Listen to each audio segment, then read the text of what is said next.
అవకాశం ఇచ్చిన దైవ సేవకురాలకు కూడా వందనాలు. కూడి వచ్చిన పరిశుద్ధ సహోదరులందరికీ కూడా వందనాలండి. నేను చిన్న పల్లవి పాడదాం అనుకున్నాను, ఎక్కువ కాదు కానీ. ఊహకందనంత ఉన్నతం నా పట్ల నీవు చూపుచున్న ప్రేమ యేసయ్యా. ఊహకందనంత ఉన్నతం నా పట్ల నీవు చూపుచున్న ప్రేమ యేసయ్యా.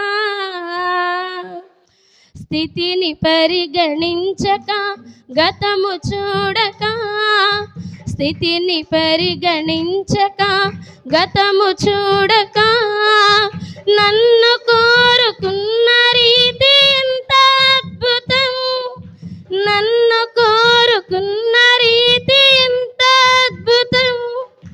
ప్రాణమిచ్చునంతటి గాఢమైన ప్రేమది, ప్రాణమిచ్చునంతటి గాఢమైన ప్రేమది నాకు అనుగ్రహించబడినది,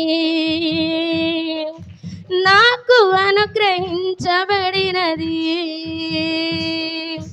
ఊహకందనంత ఉన్నతం నా పట్ల నీవు చూపుచున్న ప్రేమ యేసయ్యా. ఊహకందనంత ఉన్నతం నా పట్ల నీవు చూపుచున్న ప్రేమ యేసయ్యా. దేవునికి స్తోత్రం కలుగునుగాక. హల్లెలూయా. నేను మాట్లాడబోయే మాట అండి, 3వ మాట. మనం ఏ వాక్యమన్నా తేలిగ్గా చెప్పేయచ్చు, ఏదైనా మెసేజ్ ఇవ్వాలంటే చాలా సింపుల్గా ఇవ్వచ్చు. కానీ దేవుని మాటలో, అందులోని సిలువలో పలికిన మాటలంటే బహు బలమైనవండి. ఆ మాటలు మాట్లాడాలంటే మనకు కూడా శక్తి చాలదు. ఎందుకంటే ఆయన చేసిన ప్రార్థన మనం చేయలేము, ఆయన క్షమించినట్లుగా మనం క్షమించలేము, ఆయన ప్రేమించినట్లుగా మనం ప్రేమించలేము. ఆయన మనల్ని ఎలా జ్ఞాపకం చేసుకున్నాడో మనం అయితే అలా జ్ఞాపకం చేసుకోము. కానీ ఈ శక్తిని దేవుడే ఇచ్చాడని నేను నమ్ముచున్నానండి. ముందుగా వాక్యంలోనికి వెళ్దామండి. యోహాను సువార్త 19వ అధ్యాయము 26-7 అండి. యేసు తన తల్లియు తాను ప్రేమించిన శిష్యుడును దగ్గర నిలుచుండుట చూచి, అమ్మా ఇదిగో నీ కుమారుడు అని తన తల్లితో చెప్పాను. తరువాత శిష్యుని చూచి, ఇదిగో నీ తల్లి అని చెప్పాను. చాలండి. ఇక్కడ అమ్మ ఇదిగో నీ కుమారుడు, ఇదిగో నీ తల్లి అని చెప్తున్నాడు. తల్లికేమో కుమారుని చూపిస్తూ ఉన్నాడండి, శిష్యునికేమో తల్లిని చూపిస్తూ ఉన్నాడు. అమ్మ ఇదిగో నీ కుమారుడు అని అక్కడ మరియ గారికి ఎందుకు చెప్తున్నాడు? ప్రభువైన యేసుక్రీస్తు వారు ఎందుకు చెప్తున్నారంటే ఆయన మరణమగుచూ ఉన్నారనమాట. తల్లిని సేద తీర్చుకోవడానికి ఆ సమయంలో ఎవరూ లేరు. యోసేపు గారికి మరియమ్మ గారికి ఇంకా సంతానం ఉన్నది, కానీ ఉన్నప్పటికీ ప్రస్తుత పరిస్థితులను బట్టి, అక్కడున్న అనానుకూల పరిస్థితులను బట్టి అక్కడ ఎవరూ లేరు. ఉన్నది ముగ్గురు వ్యక్తులండి. వాక్యంలో నుంచి వారందరినీ చూసుకుందాం. అమ్మ ఇదిగో నీ కుమారుడని తన తల్లితో చెప్పాను. యేసుక్రీస్తు ప్రభు సిలువలో వేలాడుతూ ఉండగా పలుకుచున్న మాట అండి ఇది. ఆయనకి ఎదురుగా ఎవరూ లేరు, ఎదురుగా ముగ్గురు వ్యక్తులు ఉన్నారు. ఆ ముగ్గురు వ్యక్తుల్లో మొదటి వ్యక్తి తన తల్లి కనబడుతూ ఉంది. తన నిస్సహాయ పరిస్థితుల్లో నుంచి తన ఎదురుగా తను చూడంగానే తనకి అక్కడ ముగ్గురు వ్యక్తులు ఉన్నప్పటికీ కానీ ఒక్కళ్ళే కనిపిస్తున్నారు తన కంటికి. ఎవరు? తల్లి అయిన మరియా కనిపిస్తుంది అనమాట. అసలు ఆయన సిలువ బరువు ఎంత అంటే ఉంటుందండి, 135 కిలోల నుంచి 100 పౌండ్ల వరకు ఉంటుందంట. అంటే మోయలేని బరువు. ఆయన రక్తం ఎంతగా కార్చాడో మనం లెక్కించలేము. కానీ ఆయన గాయాలతోటి రక్తసిక్తమైపోయి ముళ్ళ కిరీటంతో రక్తము కార్చుకుంటూ భారభరితమైన స్థితిలో ఉంటూ కూడా తల్లిని జ్ఞాపకం చేసుకున్నాడు. అంటే తన బాధ్యత ఇది. ప్రేమవాక్కు కింద చెప్పొచ్చు అండి, విధేయత కలిగిన వ్యక్తిగా అని చెప్పొచ్చు, బాధ్యత కలిగిన వ్యక్తిగా అని కూడా చెప్పొచ్చు అనమాట.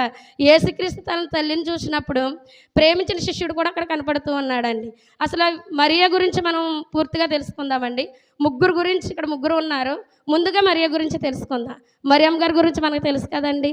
పరిశుద్ధాత్మ వలన దేవుని గర్భాన్ని ధరించి కన్నదావిడి. పరిశుద్ధాత్మ వలన గర్భం ధరించిందని ఆ రోజులు చెప్తున్నాను. ఇప్పటికి కల్చర్ మారింది. ఇప్పుడు మామూలుగా న్యాచురల్గా లోకం విషయాల సంబంధంగా చెప్పుకుంటే కనుక కొంతమందికి పిల్లలు పుట్టిన పరిస్థితుల్లో టెస్ట్ ట్యూబ్ బేబీస్ అని ఇలా కొంచెం వేరే విధాలుగా పిల్లలు పుడుతున్నారు. కానీ అప్పటి రోజుల్లో పరిశుద్ధాత్మ వలన కన్య అయిన మరియ గర్భాన్ని ధరించింది. కన్య కన్య అంటే ఏ పురుషుని ఎరుగనిది అని అర్థం వస్తుంది. అంటే ఏ పురుషుని ఎరిగిన దానిని కన్య అంటారండి. కన్యగా ఉండి కూడా పరిశుద్ధాత్మ వలన గర్భాన్ని ధరించిందంటే ఎవరైనా నమ్ముతారండి? ఎవరో నమ్మరు. ఈ రోజుల్లో అయితే, మనం ఉన్న పరిస్థితుల్లో అయితే ఏంటి కడుపు వచ్చింది? దేవుని వల్ల వచ్చిందా? ఏదో చేసుంటుంది, ఏ తప్పో చేసుంటుంది. వివాహమేమో సిద్ధపరచిపోయింది. యోసేపు గారికి ఈవిడికి ప్రదానం చేయబడి ఉంది. ఇలాంటి సమయంలో గర్భాన్ని ధరించింది. పరిశుద్ధాత్మ వల్ల దేవుని గర్భాన్ని ధరించినప్పుడు ఆవిడ ఎన్ని మాటలు భరించుంటుంది ఒకసారి ఆలోచించండి. ఆ మాటలే కాక సిలువలో తన కుమారుడు అలా సిలువపై అలా వేలాడుతూ ఉంటుంటే ఆ కుమారుని చూసి ఆమె ఎంతగా వేదన చెంది ఉంటుందో ఒకసారి. మన బిడ్డలమని నన్ను కాదు కానండి, సపోజ్ మన బిడ్డకి చిన్న బాధ కలిగితేనే మనం భరించలేని వారంగా ఉంటాము. చిన్న తప్పిదం, చిన్న గాయం అనేటి అమ్మో నా కొడుకు అనుకుంటూ వెళ్ళిపోతాం.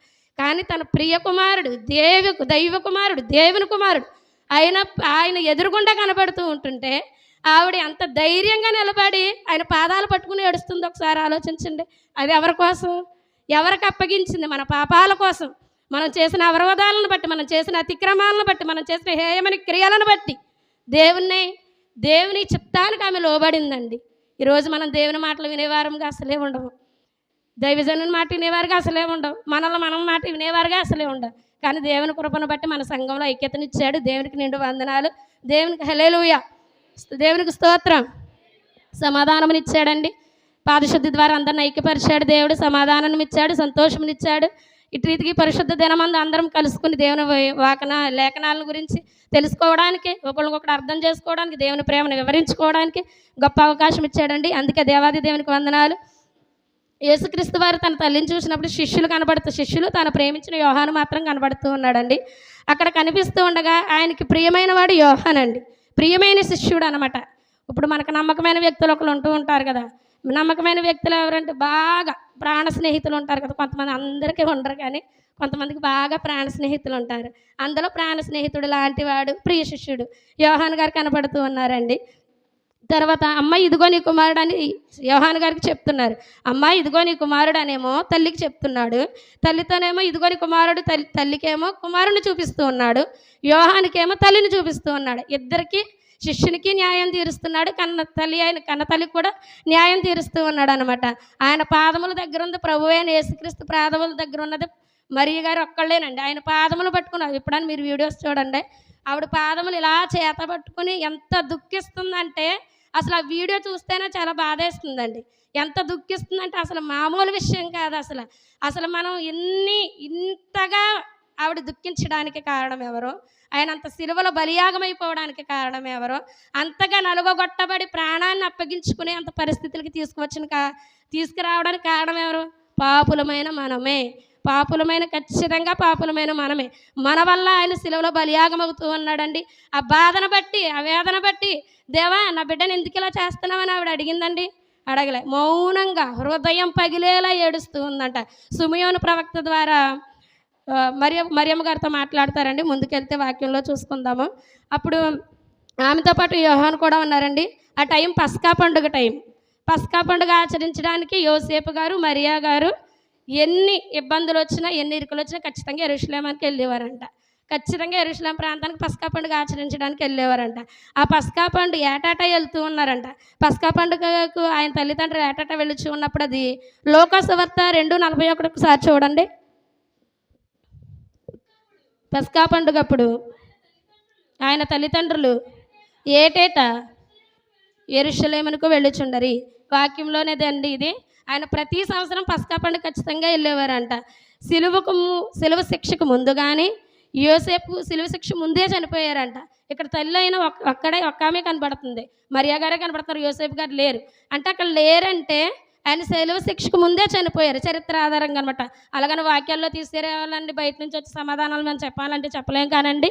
చరిత్రల ఆధారంగా అయితే యోసేపు గారు మరణించారు. అప్పుడు ఆయన సిలువ శిక్షకు అప్పగించుకునేటప్పుడు కానీ, పరిచర్యలో కానీ, సిలువలో కానీ ఎక్కడ ఇంకెవరో కనబడతారు. మరియా గారు, వేరొక స్త్రీ, యోహాను గారు కనపడుతున్నారు అనమాట. కనపడుతుంటే అప్పుడు చరిత్ర ఆధారంగా చూసుకుంటే యోసేపు అప్పుడు చనిపోయారని మనం ఊహించుకోవచ్చు, అర్థం చేసుకోవచ్చు.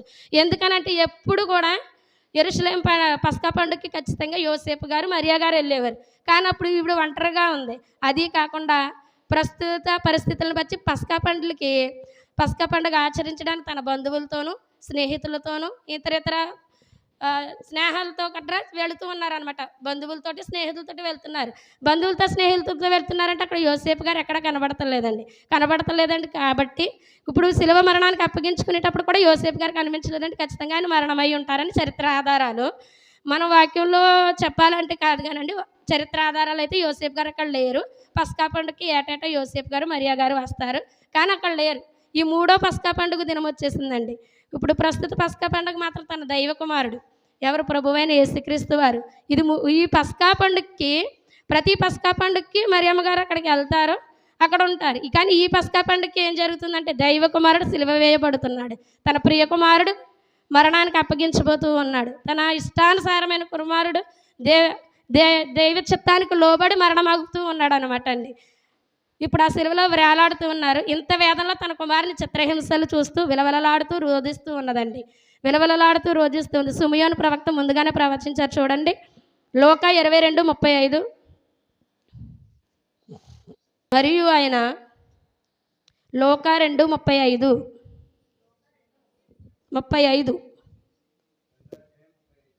హృదయంలోనికి ఖడ్గము దూసుకొని పోవనని చెప్పాను. హృదయంలోనికి ఖడ్గం దూసుకుపోవడం అంటే ఏంటండి? మన బిడ్డ అది తన కుమారుడు తన కళ్ళ ముందే ఎన్నో చిత్రహింసలు పడుతూ, కొరడా దెబ్బలు కొట్టించుకుంటూ, ముళ్ళ కిరీటం పెట్టించుకుంటూ, చేతి చెరకను తీసుకుంటూ, రక్తం కారుస్తూ, ఎండలో సిలువను మోసి ఆ ఎండలకి అటు ఇటు చేతులు చాచి కట్టబడినప్పుడు ఆవిడ హృదయం ఎలా ఉంటుంది? హృదయం బద్దలయ్యేంతగా ఏడుస్తుందంటండి. హృదయం బద్దలయ్యేంతగా ఏడుస్తుందంట. అసలు అంత వేదన చెందేందుకు దేవుని చిత్తానికి లోబడుతూ ఉన్నారండి. అక్కడ ఖచ్చితంగా దేవుని చిత్తానికి లోబడుతూ ఉన్నారు. ఆ పరిస్థితుల్లో అక్కడ ఇంకా కొంతమంది ఉన్నారండి. వీళ్ళు ఎవరంటే తల్లి అయిన మరియతో పాటు 3 ఉన్నారండి. అనేక మంది స్త్రీలు అక్కడ దూరం నుండి చూచుచున్నారని ఉంటుంది చూడండి. మత్తయి 27:55 అండి. యేసుకు ఉపచారము చేయొచ్చు. మత్తయి 27:55 చదవండి. గలిలయ నుండి ఆమె వెంబడించి అనేక మంది స్త్రీలు అక్కడ దూరం నుండి చూచుచున్నారు. చాలండి. వెంబడించే స్త్రీలు సిలువ దగ్గర ఏం చేస్తున్నారు? దూరంగా చూస్తున్నారంట. ఎప్పుడు పక్కనే ఉన్నారంట, కానీ సిలువ వేసేటప్పటికి దూరంగా నిలిచి చూస్తున్నారు. మన పరిస్థితుల్లో కూడా అంతేనండి. మనం బాగున్నప్పుడు మన పక్కనే ఉంటారు, మనకు బాగాలేనప్పుడు ఎవరు మన పక్కన ఉండరు. ఇవన్నీ వాక్యంలో నుంచి ఉన్నాయండి. మనం ఏదో అనుకుంటాం, కానీ అన్ని దేవుడు నిజంగా లేఖనాలు 2000 సంవత్సరాల క్రితమే రాసించాడంటే ఖచ్చితంగా ఇవి జరుగుతాయి అని. అప్పటి వరకు వెంబడించిన వాళ్ళు, అప్పటి వరకు కూడా ఉన్నవాళ్ళు, అప్పటిదాకా కలిసిమెలిసి ఉన్నవాళ్ళు సిలువ వేసే టయానికి దూరం నుంచి చూస్తున్నారు. ఈనాటి పరిస్థితుల్లో మనం దూరంగా ఉంటున్నామా? దేవునికి దూరంగా ఉంటున్నామా? ఆత్మీయతలకు దూరంగా ఉంటున్నామా? సహోదర ప్రేమకు దూరం అయిపోతూ ఉంటున్నామా? ఒకసారి మనల్ని పరీక్షించుకుందామండి. దేవునికి స్తోత్రం. ఆపరైన మరియతో పాటు 3 ఉన్నారు. అనేక మంది స్త్రీలు అక్కడ దూరం నుండి చూచుచున్నారు. వారిలో మగ్దలేన మరియయు, యాకోబు, యేసే అనువారు, తల్లి అయిన మరియ, జబదయి కుమారుల తల్లి ఉండిరి. యేసుతో అనేక మంది ఉండేవారు. కానీ అనేక మంది ఎప్పుడూ ఉంటున్నారు, కానీ ఆ సమయంలో అక్కడ ఎవరూ లేరు. కానీ 3 ఉన్నారు. యేసే అనే తల్లివారు ఒకళ్ళు, మగ్దలేన మరియ, యోహాను గారు, 3 ఉన్నారనమాట. ఇప్పుడు మామూలుగా చెప్పుకుందామనండి. మరియ గురించి ధన్యురాలని వ్రాయబడిందండి. మరియ ధన్యురాలుగా దేవుడు చేశారు. లోకం 1:49 ఉంటుందండి. వాక్యం తెలిసిన వాళ్ళు రెఫరెన్స్ నోట్ చేసుకోండి. ఆమె ధన్యురాలయ్యింది. ఎందుకు ధన్యురాలయ్యింది? ప్రభువైన యేసుక్రీస్తుని గర్భాన్ని మోసినందుకు ధన్యురాలయ్యింది. అవును కదండి. ఇక్కడ సిలువలో వేయబడే టయానికి ముగ్గురే ఉన్నారు. ఇప్పుడు ఇక్కడ 3 ఉన్నారు. మరియ అంత వేదన భరించడానికి కారణమైన, యేసుక్రీస్తు ప్రభువారు అంత బాధను ఓర్చుకోవడానికైనా ఏంటి దేవుని చిత్తమో లోబడుతూ ఉన్నారు. దేవుని చిత్తానికి ఖచ్చితంగా లోబడుతూ ఉన్నారు. అట్టి రీతిగానే మనము కూడా దేవుడు మనకు అప్పగించిన పనిలో కానీ దేని విషయంలో కానీ లోబడి ఉండాలి. అసలు యేసుక్రీస్తు ప్రభు వారు ప్రాణం పెట్టినంతగా అసలు అంత క్షమాగుణాన్ని, అంత విధేయతని, అంత ప్రేమని అసలు ఎక్కడి నుంచి నేర్చుకున్నారంటారు? అక్కడ బోధకులు ఉన్నారా? అక్కడ చెప్పేవాళ్ళు ఎవరు ఉన్నారా? తల్లి దగ్గర నుంచి నేర్చుకున్నాడండి. ఈరోజు మన తల్లులమైన మన బిడ్డలకి ఏం చెప్తున్నా? పక్కోళ్ళకి ఎక్కైతే వెళ్ళకరా అంట. ఎవరన్నా చిన్న మాట అంటే నిన్న అన్నదరా అంటారు. కానీ ఈమె ఆత్మీయ స్థితి చెడిపోయేదే కాకుండా తన కుమారుని ఆత్మీయ స్థితిని కూడా పాడు చేస్తుంది చెల్లి, తన తల్లి. మీకు విషయం తెలుసా? రిఫరెన్స్ ఒకసారి రాణి చదువు. 2వ దినవృత్తాంతాల గ్రంథము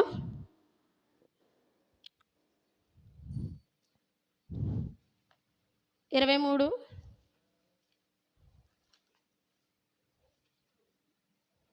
22. 2వ దినవృత్తాంతాల గ్రంథము 2-3 వచనాలు చదవమ్మా. 22. 2వ దినవృత్తాంతాల గ్రంథము 22వ అధ్యాయము 2-3 వచనాలు ఒకసారి చదవండి. అమధ్య ఏలనారంభించినప్పుడు 2 ఏండ్ల వాడై యెరూషలేములో 1 సంవత్సరము ఏలెను. అతని తల్లి ఓమ్రీ కుమార్తె, ఆమె పేరు అతల్య. దుర్మార్గముగా ప్రవర్తించుటకు అతని తల్లి అతనికి నేర్పించు వచ్చాను. చాలండి. ఇక్కడ అతల్య అని ఒక చెడ్డ తల్లి ఉందండి. మంచి తల్లులు ఉంటారు కానీ చెడ్డ తల్లులు ఉంటారా అనుకుంటాం మనం. దేవుడు చూసారా వాక్యంలో రాయించాడు. దుర్మార్గంగా ప్రవర్తించిందే కాకుండా దుర్మార్గంగా ప్రవర్తించడం నేర్పించిందండి.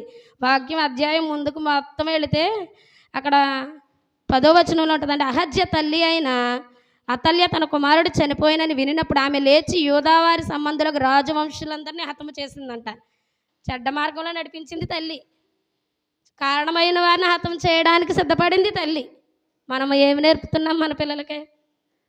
చెడు మార్గంలో వెళ్ళిపోరా అని ముందు చెప్పేసి, నిన్ను ఎలాగన్నారా అని తర్వాత చెప్పేసి, వాళ్ళు పోవాలి, వాళ్ళు సావాలి, వాళ్ళు తిట్టదాం మనం. అది మనకు సమమేమంటారా? అది వాక్యం కార్యక్రమమేనంటారా? ఒకసారి మరియ వైపు మనం చూద్దామండి.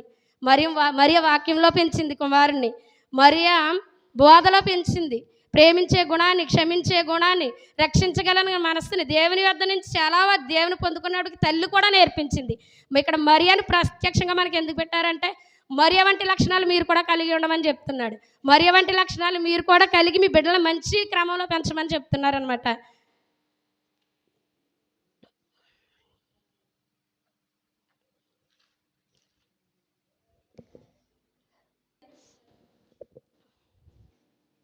వీరును ఇతరుల అనేకులను తమకు కలిగిన లోక 8:3 వారికి ఉపచారం చేయొచ్చు వచ్చిరి. సరే అండి, ఒకవేళ మీరు రిఫరెన్స్ చూసుకోలేదేమో. కానీ మరియతో పాటు మరియ సహోదరులు ఉంటారండి. అక్కడ మగ్దలేన మరియయు, యాకోబు, యేసే అని వారు, తల్లి అయిన మరియ జబదయి కుమార్ తల్లి ఉండిరి అని ఉంటుందండి. కేవలం నేను రిఫరెన్స్ తప్పు రాసుకున్నానేమో నాకు తెలియదు. కానీ మరియతో పాటు మరియ సహోదరులు కూడా ఉన్నారని యోహాను సువార్త 19:25 కూడా చూడండి ఒకసారి. ఆయన తల్లి సహోదరియు, క్లోపా భార్య అయిన మరియయు, మగ్దలేనే మరియయు యేసు శిలువ యొద్ద నిలుచుండిరి. అదే రిఫరెన్స్ అక్కడ వాళ్ళ ముగ్గురు ఉన్నారని మత్తయి సువార్త 27:56 కూడా ఉంటుంది చూడండి. మగ్దలేన మరియయు, యాకోబు, యేసే అని తల్లి అయిన మరియయు, జబదయి కుమారుల తల్లి అని వ్రాయబడిందండి. ఇక్కడ మగ్దలేన మరియ జబదయి కుమారుల తల్లి అని కూడా వ్రాసిందండి. అంటే ఈవిడి గురించి మనం కొంచెం వివరణ తెలుసుకుందామండి. అదే మార్కు సువార్త 15:40 చూడండి ఒకసారి. వారిలో మగ్దలేన మరియయు, చిన్న యాకోబు, యేసే అని తల్లివారైన మరియయు, సలోమియు అని ఉండిరి. అంటే మార్కు 15:40లో సలోమని వ్రాయబడి ఉందండి. మత్తయి 27:56లో జబదయి కుమారుల తల్లి అని వ్రాయబడి ఉందండి. ముగ్గురులో ఇప్పుడు మనం తెలుసుకునేది యోహాను 19:25లో మరియతో పాటు మరియ సహోదరి అని వ్రాసి ఉంటుందండి. ఈవిడ మగ్దలేన మరియ అండి. మగ్దలేన మరియ అంటే మనకు పాస్టర్ గారు చెప్పారు కదా, పాపాత్మురాలైన స్త్రీ అని. ఇప్పుడు పాపాత్మురాలు అయిన స్త్రీ మగ్దలేన మరియ ఇప్పుడు ఎక్కడుందండి? యేసు మరణమవుతుంటే ఆయన ఎదురుగా ఉంది. యేసు మరణాన్ని కనులారా చూస్తుందండి. పాపాత్మురాలైన స్త్రీని దేవుడంత ఆధిక్యతను ఎందుకు ఇచ్చాడు? పునరుత్థానంలో కూడా మగ్దలేన మరియ ఉంటుందండి. ఎందుకు ఇచ్చాడంత ఆధిక్యత? ఆమె పాపాలను విడిచిపెట్టబట్టి. లోకమైతే ఈవిడ పాపాత్మురాలైన స్త్రీ కదా, ఈవిడ ప్రార్థన చేతమేంటి, ఈవిడ వాక్యం చెప్తామేంటి, ఈవిడ పాటలు పాడతామేంటి, ఈవిడ చెప్తే మేము వింటమేంటి అంటారు. ఎందుకంటే మునుపటి స్థితిని జ్ఞాపకం చేసుకుంటూ ఉంటారు. కానీ ఆవిడకి దేవుడు ఆధిక్యతనిచ్చాడనమాట. ఇక్కడ యేసు శిలువ ముందు నిలబడడానికి, ఆయన మరణాన్ని చూడడానికి దేవుడు ఆవిడకి ఆధిక్యతనిచ్చాడండి. రెండో వ్యక్తిగా క్లోపా భార్య అయిన మరియా అండి. యోహాను 19:25లో ఉంటుంది, మత్తయి 27:56లో ఉంటుంది, మార్కు 15:40లో కూడా ఉంటుందండి. రెండో వ్యక్తిగా క్లోపా భార్య అయిన మరియా యాకోబు యేసే అని వారి తల్లి అని వ్రాయబడి ఉందండి. యాకోబు యేసే అని వారి తల్లి అని వ్రాసి ఉంటుంది. ఇంకా మూడో వ్యక్తిగా మగ్దలేన మరియా అని ఉందండి.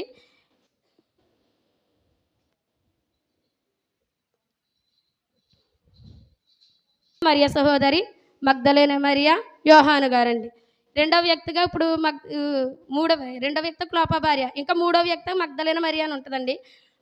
యోహాను 19:25, మత్తయి 27:56, మార్కు 15:40లో ఉంటుందండి. ఈ మగ్దలేన మరియా సమాధి చేయబడినప్పుడు ఉంది, పునరుత్థానం అప్పుడు కూడా ఉంది. సిలువ దగ్గర సమాధి చేయబడినప్పుడు ఉంది, పునరుత్థానం అప్పుడు ఉంది. అసలు మొదటగా సమాధి పునరుత్థానం మొదట చూసింది ఎవరండి? మగ్దలేన మరియా. మత్తయి సువార్త 28 ఉంటుందండి. ఆ ఆధిక్యతను దేవుడు ఆవిడకి ఇచ్చాడనమాట. చాలామంది వాక్యం చెప్పకూడదు అంటారు, ప్రకటించకూడదు అంటారు, ఇంకా చాలా విషయాల్లో బలారాధన ఇవ్వకూడదు అంటారు. చాలామంది చాలా రకాలుగా వినబడుతూ ఉంటాయి. ఆ వినబడినన్నిటికి ఇది మనం చాలా రిఫరెన్స్ వాక్యంగా చెప్పుకోవచ్చు అనమాట. మొదటి పునరుత్థాన్ని చూసింది స్త్రీలు. సుగంధ ద్రవ్యములు తీసుకుని మొదటిది దేవుని చూచిన వారు స్త్రీలు కాబట్టి వినేవారికి, ఇక్కడ ఉంటున్న వారికి, ఇంకా బయటగా వినేవారికి కూడా స్త్రీలు వాక్యం చెప్పవచ్చు, స్త్రీలు బల్లారాధన ఇవ్వచ్చు, స్త్రీలు ప్రకటించవచ్చు అనడానికి ఇది ఒక ఉదాహరణ అని పాస్టర్ గారు కూడా నాకు చెప్పారండి. ఇదంతా మరియ గురించి వివరణ అండి. ఇప్పుడు మనం యోహాను గురించి తెలుసుకుందామండి. ఎక్కువగా దేవుడు ఇష్టపడిన వారు ఎవరంటే యోహాను. దేవుడు ఎక్కువగా ప్రేమించిన వారు ఎవరంటే యోహాను. క్రీస్తు ప్రేమించిన వాడు, ప్రియమైన వాడు యోహాను అండి. సిలువను చూస్తున్నప్పుడు అక్కడ యోహాను ఉన్నారు. తన తల్లిని చూస్తూ, తనను చూస్తూ నీ కుమారుడు అని యోహానుకి ఈమె తల్లిని చెప్తూ ఉన్నాడండి. యోహాను 19:26-27 తల్లియు తన ప్రేమించిన శిష్యుడును దగ్గర నిలుచుండుట చూచి అమ్మ ఇదిగో నీ కుమారుడని తన తల్లితో చెప్పెను. తరువాత శిష్యుని చూచి ఇదిగో నీ తల్లి అని చెప్పెను. ఆ గడియ నుండి ఆ శిష్యుడు ఆమెను తన ఇంట చేర్చుకొనెను. ఇప్పుడు మాట చెప్పంగానే, యోహాను గారికి మాట చెప్పంగానే ఆయన ఆచరించారు. వెంటనే ఇదిగో నీ తల్లి అన్నప్పుడు ఇక్కడ వాక్యంలో చూస్తే ఆ గడియ నుండి ఆ శిష్యుడు ఆమెను తన ఇంట చేర్చుకొనెను. యోహాను గారు వెంటనే చేరదీసినట్లుగా అక్కడ వ్రాసిందండి. రోమన్ సైనికులు రాగానే పేతురు కత్తి దూశాడు. మార్కు 14:50 చూడండి. అప్పుడు వారందరూ ఆయనను విడిచిపోయారు. సైనికులు రాగానే పేతురు కత్తి తీసి ప్రభువా నేను ఉంటాను నీ పక్కన అన్నవాళ్ళు ఇప్పుడు ఏమయ్యారండి? అందరూ ఆయన్ని విడిచేసి వెళ్ళిపోయారనమాట. అలాగే యోహాను మాత్రం విడవకుండా మాత్రం అక్కడ కుటుంబంతో ఉన్నారండి. యోహాను తల్లి ఎవరంటే మరియ యొక్క సహోదరి బంధువు. తల్లికి కూడా పుత్రశోకంలో లేకుండా యోహానుకి తల్లిని అప్పగించారండి. యోహాన్తో తల్లి చెప్తూ ఉంటే ఈ మాట వారికే కాకుండా అక్కడ ఉన్న కుటుంబాలకు కూడా వర్తిస్తూ ఉందండి. ఇదిగో నీ తల్లి, ఇదిగో నీ కుమారుడు అని చెప్తున్నప్పుడు తల్లికి కుమారుని అప్పగిస్తూ ఉన్నాడు. శిష్యునికేమో తల్లినిస్తూ ఉన్నాడు. నేను ఎలా ప్రేమించానో నా తల్లిని అట్రీతిగా మీరు ప్రేమించండి, అలాగే నన్ను ఎట్రీతిగా నువ్వు ప్రేమించావో యోహాను కూడా ప్రేమించమని చెప్తున్నట్టుగా అక్కడ కుటుంబాలకు కూడా తల్లిదండ్రుల పట్ల విలువలను, బాధ్యతలను తెలియజేస్తున్నట్టుగా తెలుస్తూ ఉందండి. లోకమంతటికి తెలిసేలా అందరి ముందు చెప్తూ ఉన్నారండి. ఆయన బాధ్యత లేనటువంటి వ్యక్తి అయితే కాదు, ఇద్దరికి ఆయన న్యాయం చేశారండి. యోహాను యేసు మాటకు లోబడి జీవించినందుకు అక్కడ అపోస్తులందరూ చిన్న వయసులోనే చనిపోయారంట. కానీ యోహాను మాత్రం 100 సంవత్సరాలు బ్రతికి ముసలితనంలో చనిపోయారంట. దేవుడి మాటకి లోబడినందుకు ఆయనకి ఆయుష్ను దేవుడు ఇచ్చినట్లుగా ఇక్కడ మనం అర్థం చేసుకోవచ్చండి. చరిత్ర ప్రకారం చూస్తే యోహాను మరియ చనిపోయే వరకు, మరియ గారు చనిపోయేంత వరకు యోహాను తల్లిని, యేసుక్రీస్తు గారి తల్లిని ఆదరిస్తూనే ఉన్నట్టుగా చెప్పుకోవచ్చండి. ఆయన తల్లి విషయంలో బాధ్యత కలిగిన వారని తెలుసుకోవచ్చండి. ఈ మూడో మాట ద్వారా మనకు నేర్చుకోవాల్సిన విషయాలు ఏంటంటే, ఆయన తల్లి పట్ల ప్రేమని, బాధ్యతను తెలియజేస్తున్నాయి. అలాగే ప్రియ శిష్యుని పట్ల ప్రేమను, బాధ్యతను తెలియజేస్తూ ఉన్నాయి. శిలువ దగ్గర తన తల్లి పాదాలు పట్టుకుని ఏడుస్తుంది. గుండెలు పగిలేలా ఏడుస్తూ ఉన్నప్పుడు ఏడుస్తూ ఉందండి. వితంతువుగా ఉంది. ఏకైక కుమారుని పోగొట్టుకుంటున్న పరిస్థితులను కలిగి ఉందండి. సిలువ వేసినప్పుడు మరియను అవహేళన చేస్తూ, అవరోధం చేస్తూ లోకం అనే ఉండొచ్చు, నీకు ఇష్టానుసారమైన ఏ పాపం లేకపోతే ఇద్దరు దొంగల మధ్యలో సిలువ ఎందుకు వేస్తారు, నీ కొడుకుని అడగనోళ్ళు ఉంటారా?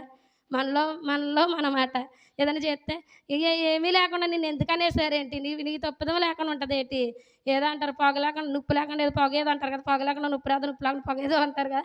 అలాగా అప్పుడు ఇద్దరు దొంగల మధ్యన నీ కుమారుని సిలువేస్తున్నారంటే కారణం ఉంటుంది, ఖచ్చితంగా ఏదో తప్పిదమే ఉంటుంది, ఖచ్చితంగా ఏదో పాపం, ఈయనే మంచోడు కాదని ఉండొచ్చు.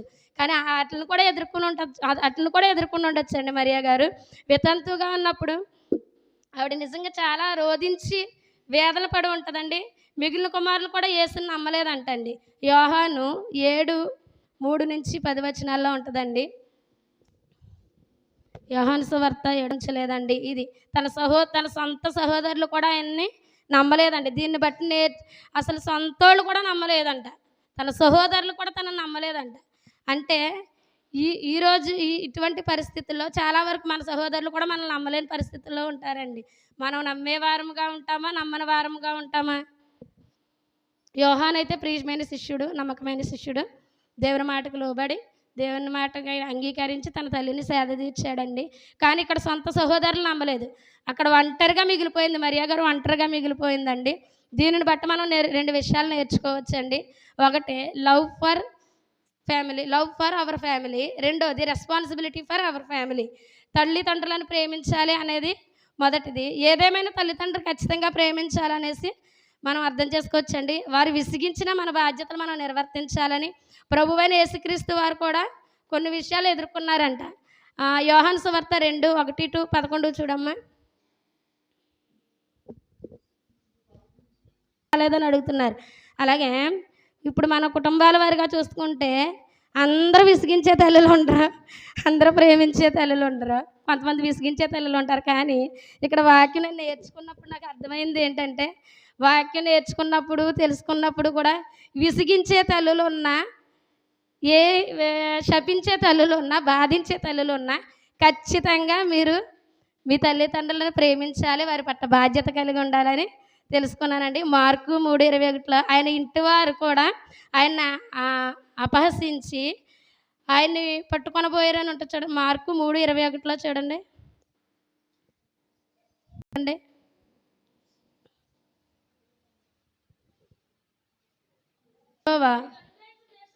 నీకు అనుగ్రహించు దేశంలో నీవు దీర్ఘాయుష్మంతుడవగునట్లు నీ తల్లిని నీ తండ్రిని సన్మానించుము. అది ఆజ్ఞ ప్రకారమై ఉందండి. మనం కూడా అలాంటి వారిని మనల్ని విసిగించిన మన బాధ్యత మనం నిర్వర్తించేవారుగా, సందర్భాన్ని బట్టి విసిగిపోకుండా బాధ్యత కలిగిన వారుగా జీవించాలండి. రెస్పాన్సిబిలిటీ అవర్ ఫ్యామిలీ అని రెండవ విషయం గురించి తెలుసుకుందామండి. దేవుని యందు భయభక్తులు కలిగి జీవించాలి, మన బాధ్యతను నిర్వర్తించాలి. 1 తిమోతి 5:8 చూడండి ఒకసారి. 1 తిమోతి 5వ అధ్యాయం బాధ్యతను బట్టి తెలియజేస్తుందండి. మన సొంత వారిని మనం రక్షించకపోతే విశ్వాసులతో కన్నా చెడ్డవారం అవుతామంట. ఇప్పుడు మనం ప్రార్థనకు వస్తూ ఉన్నామండి, కొంతమంది భర్తలు తీసుకొస్తూ ఉన్నారు, కొంతమంది భర్తలు తీసుకురాని వాళ్ళు ఉన్నారు, కుమారులను తీసుకొచ్చి వాళ్ళు ఉన్నారు, తీసుకురాని వాళ్ళు ఉన్నారు. కానీ ఇక్కడ విశ్వాస అయ్యుండి కూడా తన కుటుంబం పట్ల బాధ్యత లేకపోతే అవిశ్వాసి కన్నా చెడ్డవాడు అవుతాడంట. అవిశ్వాసి కన్నా చెడ్డవాడంటే మరీ చెడ్డవాడు కదా, విశ్వాసి అవిశ్వాసి, కానీ అవిశ్వాసి కంటే చెడ్డవాడంట. అంటే అంత చెడ్డవాడు మన కుటుంబం పట్ల దేవుని బాధ్యత కలిగి మన కుటుంబాన్ని ముందుకు నడిపించుకుని రక్షణలోకి ముందు నడిపించుకునే వారంగా ఉండాలండి. మొదట దేవునికి ప్రాధాన్యత ఇవ్వాలి, రెండవది కుటుంబం పట్ల బాధ్యత కలిగి జీవించాలి, మూడవది దేవుని కొరకు చేసే పని వీటి తర్వాత మిగిలినదై ఉండాలండి. కొన్నిసార్లు వీటిని చేయలేము, చనిపోయే సందర్భంలో యేసు తల్లిని యోహానుకి అప్పగించాడు. మనం కుటుంబం పట్ల కూడా బాధ్యత కలిగి జీవించాలి. పిల్లల కోసం ఆలోచించిన తల్లిదండ్రులు ఎంతోమంది ఉంటారండి. మనం అట్టివారుగా కాకుండా దేవుని యందు భయభక్తులు కలిగి దేవుని మార్గాలను అనుసరించి నడుచుకోవాలి. నేను వెళ్తున్నాను కదా ప్రార్థనకు సరిపోద్ది, మా ఆయన రావాలేంటి, మా పిల్లలు రావాలేంటి, నేను వెళ్ళి నేను నా కుటుంబం అంతటి గురించి నేను చేసేస్తాను ప్రార్థన అనేసి అనుకుంటా ఉంటామండి. కానీ కుటుంబం పట్ల బాధ్యత ఉండాలి, పిల్లల పట్ల కూడా బాధ్యత కలిగి ఉండాలండి.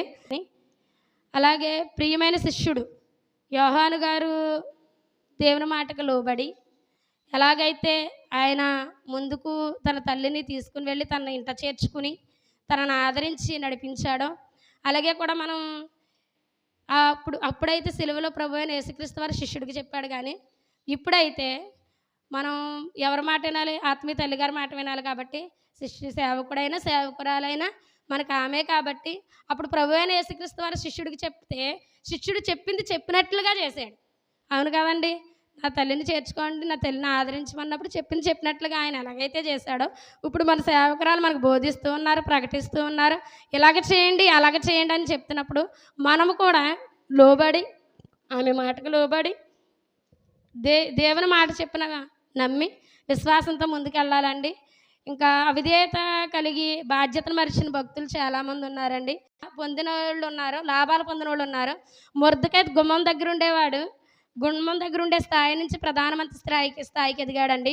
యోసేపు దాసుల స్థాయి నుండి ఐగుప్తు రాజ్యం మొత్తాన్ని శాసించే స్థాయికి ఎదిగాడు. దానియేలు దాసుల స్థాయి నుండి శత్రుదేశం రాజ్యం మీద ప్రధానిగా నియమితుడయ్యాడు. పౌలు క్రైస్తవులను చంపే స్థాయి నుండి ప్రభు కొరకు చనిపోయే స్థాయికి ఎదిగాడు. ఏంటి? బాధ్యతలను నిర్వర్తించి పొందిన లాభాలండి. బాధ్యతను మరిచిన వాళ్ళు కూడా ఉన్నారు. సంసోను బాధ్యతను మరిచి పాపం చేసి గుడ్డివాడయ్యాడు. యోనా బాధ్యత మరిచి చేప కడుపులోకి వెళ్ళి సమస్యలు తెచ్చుకున్నాడు. ఇస్కరియోతు యూదా బాధ్యత మరిచి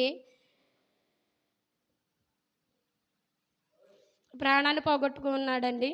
హామాను బాధ్యత మరిచి కీడు చేయాలనుకున్నాడు కానీ తానే చనిపోయాడు. సౌలు దేవుడిచ్చిన ఘనతను పోగొట్టుకుని చనిపోయాడండి. ప్రభు నీకు ఇచ్చిన పరిచర్యలో మనం బాధ్యతగా నడుచుకోవాలని ఈ బాధ్యత గురించిన భక్తులు ఎలా పోగొట్టుకున్నారో, బాధ్యతని పోగొట్టుకుని శాపాలు ఎలా తెచ్చుకున్నారో, బాధ్యత కలిగి నిర్వర్తించి ముందుకెళ్ళారో ఇవన్నీ రెఫరెన్స్ ఉందండి. ఇది మీకు ఎంతవరకు అర్థమైందో నాకు తెలియదు. కానీ బాధ్యత కలిగి జీవించాలని, దేవుడు అప్పగించిన పనిలో నమ్మకంగా పనిచేయాలని, మనకిచ్చిన తల్లిదండ్రులని గౌరవంగా చూడాలని, ప్రేమించాలని, ఆదరించాలని, శిష్యుల మాట వినే దేవుని మాట శిష్యుడు ఎలాగైతే విన్నాడో అలాగే మనం కూడా వినాలని చెప్తూ ఉన్నాను. దేవుడి మాటను దీవించునుగాక. ఆమేన్.